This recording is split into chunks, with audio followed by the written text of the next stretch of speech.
Butun O'zbekiston qiziqayotgan Chevrolet Monza o'zini narxiga arziydimi? Hozir ko'rib chiqamiz. Kapot ostida 1,5 litrli atmosferli motor bor. Ot kuchiga keladigan bo'lsa 125 ta.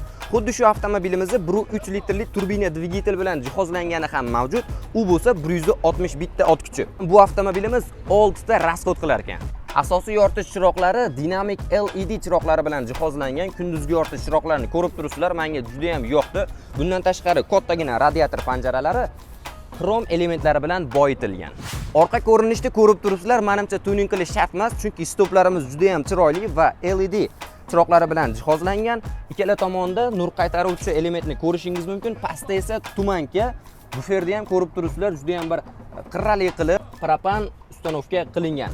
Tushunishingiz mumkin, avtomobilimizga propan ham, metan ham ustanovka qilsa bo'ladi. Zavodskoy diska baloni 205, 55, 16 bo'ladi, lekin akamiz yumshoqroq bo'lishi uchun yana balon taqganlar.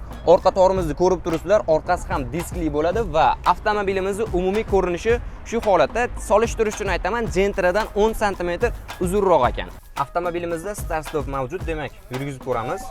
Avtomobilimiz o't oldi, ko'rishingiz mumkin. Birinchi ko'zga ko'rinadigan narsa bu rul, ko'rishingiz mumkin. Cruise control mavjud. Bu tomonda esa multimediani boshqarishingiz mumkin bo'ladi. Avtomobilimizda ikkita displey mavjud, ya'ni speedometrimiz hamda multimedia boshqaruv paneli, hatto CarPlay'lari ham mavjud va kameralar bilan ham jihozlangan. Ya'ni avtomobilimizga video registrator qo'yish shart emas. Mana oldini zapis qilyapti. Bundan tashqari, zatniga uradigan bo'lsak, ko'rishingiz mumkin, orqadagi kamera ham ishga tushadi. Xo'p, qulayliklarga keladigan bo'lsak, bespirovodnoy zaryadka bor. Demak, selektorni ko'rib turibsizlar, juda ham chiroyli. Bundan tashqari qo'l tormozi, ya'ni elektron qo'l tormozi, avto hold va protivobuksovka bilan jihozlangan. Ikkita podstakanlik. Demak, kattagina bar. Xo'p, avtomobilimizda klimat kontrol yo'q. Demak, konditsionerni mana bu joydan sozlashingiz mumkin bo'ladi. Demak, avalinka bu joyda qulaylik bor. Bundan tashqari sidinalarimiz eko ko'jadan ko'rishingiz mumkin, juda ham chiroyli va perforatsionli qilingan, lekin avtomobilimizda sidinalarda abagrik abduf sidina yo'q. Lekin kengligi yaxshigina keng, ko'rishingiz mumkin. O'zimga yaxshigina joy qilganman. Endi xuddi shu holatda orqaga o'tirib ko'raman.